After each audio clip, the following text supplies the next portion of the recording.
आज के हमारे पीछे देखे जाए पूरा विश्व आज के पीछे से 45 है और आपके सानिध्य में आज शोभा यात्रा निकल गया कि आप भी पहले तो खुशी जाहिर करना चाहूंगा, कितनी खुशी आज। देखिए, आज बहुत खुशी का दिन है कि गुरु रविदास जी की 647वीं पावन जयंती लाल किला के प्रांगण से आरंभ हुई है और ये दिल्ली की सबसे बड़ी विशाल शोभा यात्रा है। इस शोभा यात्रा में राजधानी दिल्ली के तमाम क्षेत्रों से गुरु रविदास जी के मानने वाले अनुयायी शोभा यात्रा में बड़ी संख्या में शामिल हुए हैं और शोभा यात्रा में झांकियां, प्रसाद वितरण, भजन मंडली, कीर्तन मंडलियां, इस प्रकार से बड़ी भारी संख्या में मैं समझता हूं कि दिल्ली के अंदर जितनी भी शोभा यात्राएं निकलती होगी, गुरु रविदास जयंती से बड़ी शोभा यात्रा रूट भी और भव्य भी और विशाल शोभा यात्रा कोई और नहीं है। आज देखा जाए तमाम राजनीतिक पार्टियों के नेताओं ने मंच साझा करा, इसमें नाम नहीं लेना चाहूंगा पार्टियों का, तो क्या आश्वासन करा तमाम राजनीतिक दलों का जो है? देखिए, हम किसी भी राजनीतिक दल के पार्टी के नेताओं को इस लालच से नहीं बुलाते कि हमें कुछ चाहिए। हमें यह है कि गुरु महाराज जी के चरणों में हर व्यक्ति आके अपनी श्रद्धा सुमन अर्पित करे और गुरु रविदास जी के संदेशों को जन जन तक पहुंचाने में वो अपना योगदान दे। हमारा मकसद ये होता है, चाहे किसी भी राजनीतिक दल का हो, किसी भी जाति का हो, किसी भी धर्म का हो। देखा जाए पूरा विश्व जो है आपकी तरफ नजरें रहती हैं गुरु रविदास जयंती के मामले में, तो देश के लोगों को छोड़कर विश्व के लोगों को क्या संदेश देना चाहेंगे जो आपको बहुत ज्यादा फॉलो करते हैं? देखिए, मैं तमाम विदेशों में बैठी गुरु रामलेवा संगत से यही निवेदन करता हूं कि जिस प्रकार से गुरु रविदास जी का झंडा श्री गुरु रविदास जन्म उत्सव कमेटी के तत्वाधान में बुलंद किया जा रहा है और हम जितना ये सारा संदेश है जो भव्य शोभा यात्रा है विदेशों तक पहुंचे और वो जिस प्रकार से हम शोभा यात्रा निकालते हैं वो भी विदेशों में इसी प्रकार शोभा यात्रा निकाले और मैं उनको गुरु पर्व की बहुत बहुत बधाइयां और शुभकामनाएं देता हूं आज के इस अवसर पर। इस मौके पे अगर तुगलकाबाद मंदिर की बात की जाए तो क्या कहेंगे? विशेष इसलिए सदन के पटल पे रखा है इस मामले को, आप गुरु रविदास जी की विचारधारा को फॉलो करते हुए देशों तक पहुंचाने का काम कर रहे हैं, क्या इस मामले में भी कुछ कहेंगे? देखिए, गुरु रविदास जी के मंदिर के बारे में हमने बहुत कुछ कहा है, संघर्ष भी किया है, लेकिन वो इसके बारे में अगर तुगलकाबाद मंदिर समिति जो बनाई गई है वो ही इसका जवाब दे तो वो ज्यादा बेहतर है कि विलंब क्यों हो रहा है। क्या लगता है कि आने वाले समय में संत गुरु रविदास जी की विचारधारा विदेशों तक इसी माध्यम से पहुंचती रहेगी? नहीं, पहुंचती नहीं रहेगी, बहुत देश दुनिया के सारे देशों में। और मैं तो ये कहूंगा कि एक बेईमान चमार से लाख गुना ईमानदार सिख अच्छा है जो कम से कम सुबह शाम गुरु रविदास महाराज जी का नाम लेता है। हमारा चमार जो गुरु बाबा साहब के रिजर्वेशन के नाम से गुरु रविदास जी की लड़ाई से ऑफिसर बना, अधिकारी बना और वो छुप के किसी की गोद में बैठ जाता, अपनी जाति बदल लेता है, उससे अच्छा कम से कम सिख अच्छा है जो गुरु सुबह शाम गुरु महाराज का नाम लेता है। आखिर में कुछ संदेश देश और दुनिया के लोगों के लिए कहना चाहते हैं तो? मैं यही कहना चाहूंगा कि गुरु रविदास जी का पर्व बड़े धूमधाम से हमेशा मनाते रहें और गुरु रविदास जी का नाम ध्रुव तारा की तरह है कि गुरु रविदास जी ऐसे श्रमजीवी संत हैं जो अनेक संतों में कोई दूसरा संत नहीं हुआ, तो ऐसे महान संत की जयंती के ऊपर मैं सबको बहुत बहुत बधाई देता हूँ, शुभकामनाएं। आज हमारा सबसे बड़ा त्योहार है जो हमारे संत श्री गुरु रविदास जी की 647वीं जयंती है। भारत में क्या पूरे विदेश में बड़े धूमधाम से मनाई जा रही है क्योंकि गुरु महाराज जी ने आज सबसे बड़ा आशीर्वाद हमें ये दिया कि दिल्ली में धारा 124 लगी हुई है और हमें परमेश्वर मिली, तो ऐसे गुरु भक्त हमारे जो मिले हैं वो धन्य है। ऐसा तो लगता है भाजपा के नेताओं को परमिशन मिले हैं, वो उनकी सोच है, पता नहीं। हमें तो गुरु महाराज का जो आशीर्वाद मिला है तो हम तो गुरु महाराज की जय करेंगे जो धारा 124 लगने के बाद भी हमें परमिशन मिली। तमाम राजनीतिक दलों के संगठन के लोग आपके लिए क्या सम्मिलित हुए, क्या जाने का?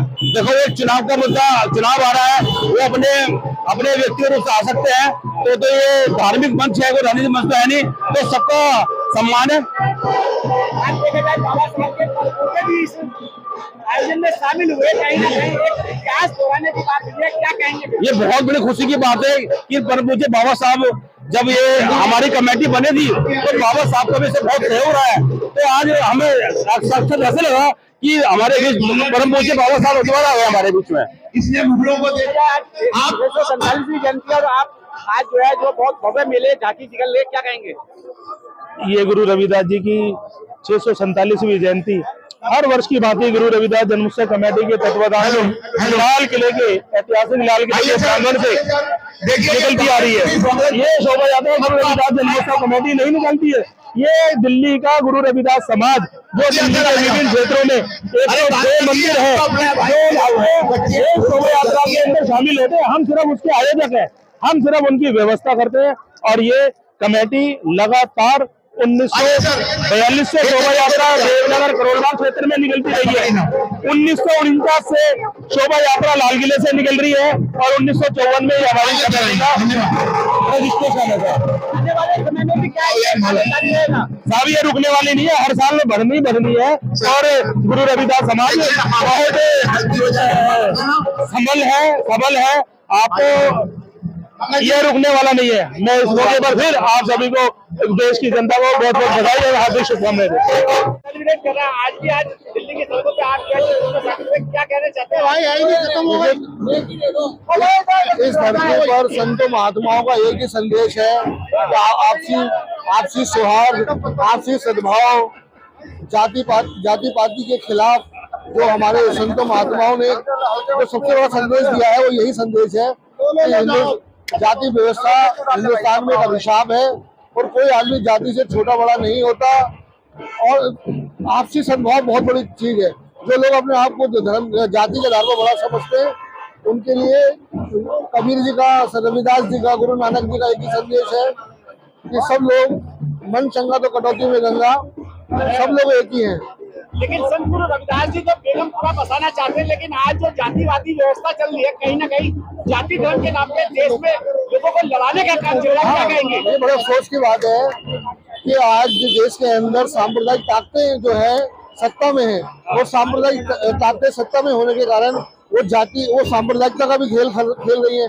वो हिंदू मुस्लिम के खिलाफ भी जहर बोल रही है और जातिवाद को मजबूत कर रही है। जाति को तोड़ नहीं रही। आज भी छोटी जातियों पर SC ST पे, OBC पे हमले हैं और उनको जो है उनको जो सह दी जा रही है वो भारत सरकार की है, बड़े लोगों की सह है। तो हम तो आज जो अभिशाप है, आज हमारी मोदी सरकार जो है वो इस देश में OBC के, SC के और लोकतंत्र के खिलाफ है। तो हमारा तो यही कहना है। क्या लगता है जिस तरीके से दिन पे दिन जो है धर्म के नाम पे लोगों को बरगलाया जा रहा है, राम मंदिर के नाम की बात या किसी और की बात हो, तो क्या लगता है 2024 के चुनाव में ये उस चीज को भुला पाएंगे? ये उनका एजेंडा तो भुलाने का ही है, लेकिन लोगों को समझना है ना। हम तो आम आदमी से अपील करते हैं कि धर्म के नाम पे वोट ना करें, क्योंकि राम मंदिर के नाम पे वोट ना करें। राम तो सबके हैं। अगर वो भगवान रविदास जी ने भी घट में राम, कबीर ने भी घट में राम की बात की है। ये जो राम के नाम का जो खेल चल रहा है वो एक राजनीतिकरण किया गया है। भारतीय जनता पार्टी ने धर्म के नाम का जो राजनीतिकरण किया है वो नहीं होना चाहिए, जिसका हम विरोध करते हैं। अपनी तरफ से कहना चाहते हैं देशवासियों के लिए? बस मैं तो यही कहना चाहता हूँ कि जो लोग किसी को मानते हैं तो मंदिर, मस्जिद, काबे, कैलाश में कहीं भगवान नहीं मिलता। वो मिलेगा तो आपको गरीबों के दुख दर्द में मिलेगा, जो आपसी सद्भाव में मिलेगा। जो भगवान को खोजते हैं लोग, तो संतों महात्माओं ने एक ही संदेश दिया है, ना मंदिर में, ना मस्जिद में, ना काबे कैलाश में, मुझे कहाँ ढूंढने रे बंदे, मैं तो तेरे पास में। तो जो लोग मंदिरों में ढूंढ रहे हैं भगवानों को, वो एक मिथ्या है, वो एक आडंबर है, एक अंधविश्वास है। 647वीं जयंती पूरा विश्व को सेलिब्रेट कर रहा है। दिल्ली के अंदर शोभा यात्रा निकाली जा रही है, क्या कहेंगे अपने शब्दों में? देखिए शब्द कम पड़ जाएंगे, क्योंकि जिस तरीके से भव्य शोभा यात्रा का रूप देख रहे हैं तो शब्दों से व्याख्या नहीं कर सकते। और आप जैसे क्रांतिकारी पत्रकार जो हमारे साथ हमेशा कंधे से कंधा मिलाकर चलते हैं और इस शोभा यात्रा को लोगों तक पहुंचा रहे अपने कैमरे के माध्यम से और अपने YouTube चैनल के माध्यम से, आपको बधाई के पात्र हैं। हमारी शोभा यात्रा 1954 से जो शोभा यात्रा निकल रही है गुरु रविदास जन्मोत्सव कमेटी के माध्यम से, इस शोभा यात्रा में शब्द आप देख सकते हैं ये कम से कम 4 किलोमीटर की लंबी होने वाली है और इसमें प्रति क्षेत्र से हर क्षेत्र की भागीदारी है दिल्ली की, और हर क्षेत्र से शुभेंदु अधिकारी है। तो आप देख सकते हैं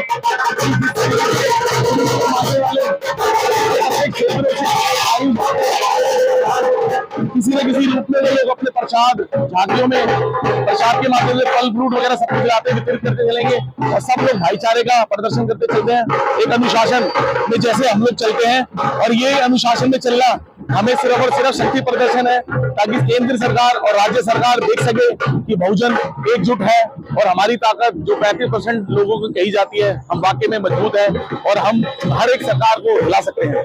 भास्कर जी, देखा जाए गुरु रविदास जी कहते थे कि बेगमपुरा बसाना चाहते हैं। इस देश के अंदर जो व्यवस्था चल रही है कहीं ना कहीं वो रविदास जी के सपने को चकनाचूर कर रही है, क्या कहेंगे इस बात को लेकर? देखिए, आपने बहुत अच्छा सवाल पूछा और इसको बताने में भी कहीं ना कहीं मुझे भी बड़ा डर लगता है। आजकल जो प्रशासन गलत फायदा उठा रहा है अपनी शक्तियों का, केंद्र सरकार में बैठे हुए मंत्री किसका नाम लोग है, कोई भी व्यक्ति हमारे समाज के साथ, बहुजन समाज के साथ कोई आवाज बुलंद करने के लिए तैयार नहीं है। हमेशा हमारा शोषण होता आया है, अभी भी हो रहा है। आप देख सकते हैं कहीं बलात्कार होता है, कहीं हमारे साथ हमें प्रताड़ित किया जाता है बहुजन के नाम से और बहुत सारी चीजों से। मैं तो यही कहना चाहूंगा कि अभी हमें एकजुट होकर 24 का जो इलेक्शन है अभी होने वाला है, अपने वोट के माध्यम से हम लोगों को एक दो कुछ जवाब देना है। क्या लगता है 2024 का इलेक्शन है, आप राजनीतिक पार्टी से बिलोंग करते हैं, कहना चाहेंगे देश की जनता से? मैं यही कहना चाहूंगा अपने वोट का सदुपयोग करें, किसी की मन लुभावनी बातों में ना है, क्योंकि हर कोई आपको भ्रमित करेगा मंदिर के नाम पे, मस्जिद के नाम पे, गुरुद्वारे के नाम पे, चर्च के नाम पे। ये मंदिर मस्जिद दे सकते हैं, हमें कॉलेज, विश्वविद्यालय, सरकारी नौकरियां, हमारी संपत्तियों को देखकर खा रहे हैं चोर किस्म के। मैं तो यही कहना चाहूंगा, पहले लोगों से जोरों से, अब लड़ना ही जोरों से, अपने वोट का सदुपयोग करें और एक अच्छी और जनता को समर्थन में जो जनता के हित के लिए काम करे सरकार बंदर लाए। मैं आपको बता देना चाहूंगा, देखिए आज जनता जागरूक है, अपने अधिकारों को समझने लगी है और वो समझ गई है कि दमनकारी नीतियां नहीं रहने वाली।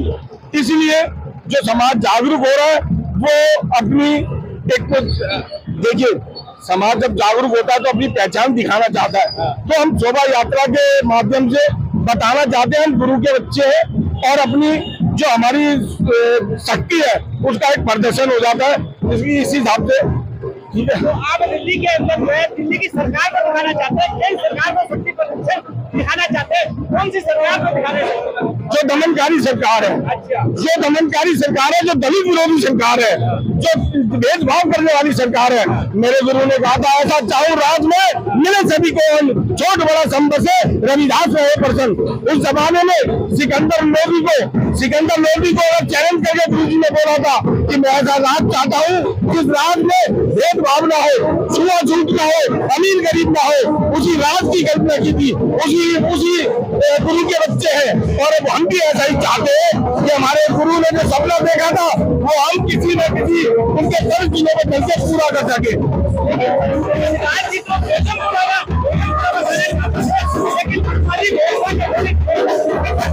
देखिए वो कानपुर कौन सी आगे बेगमपुरा आएगा। देखिए मैं बताना चाहूंगा कि मेरे गुरुजी ने एक सपना देखा था कि ऐसा राज बने बेगमपुर जिसमें छोट बड़ा संबसे। उसकी वजह क्या है, जो देखा था उन्होंने, क्योंकि उस टाइम भी भ्रष्टाचार था, आज भी भ्रष्टाचार है। उस टाइम भी दलितों पे विरोध और दलितों को दमन होता था, आज भी दमन होता है। तो आज दमनकारी सरकारों के खिलाफ बेगमपुर की आवश्यकता है, जिसमें समानता हो, जिसमें भाईचारा हो, जिसमें प्यार हो। अरे भाई क्यों गलत नीतियों से तुम दबाने में चाहते हो, क्यों गरीबों को हाथ मारना चाहते हो, क्यों किसी का हाथ छीनना चाहते हो, आप मेरे मंदिर को तोड़ना चाहते हो। लेकिन भगवान राम ने रखा है, लेकिन भगवान राम का मंदिर एक सरकार बनाती है और मेरे गुरु का मंदिर, दलितों के गुरु का मंदिर तोड़ दिया जाता है। ऐसी तोहरी नीति क्यों? क्या मेरा भगवान आपका भगवान नहीं? जब हम आपके भगवान को अपना भगवान कह सकते हैं तो आप मेरे भगवान को क्यों अपना भगवान नहीं मानते? क्यों नहीं मानते कि गुरु सबके संत शिरोमणि, संतों में शिरोमणि अगर कोई पैदा हुए तो गुरु रविदास महाराज पैदा हुए। उन्होंने उस जमाने में, जब आपको मैं बताना चाहूंगा गौतम जी, मेरे गुरु ने उनको दिखाया जो गैर बिरादरी के थे, जो अपने टाइम में शासित थे, जो लोगों पे राज करते थे, वो उनके भक्त बने हैं। मेरा नाम मेघराज है, मैं देवनगर का निवासी हूँ।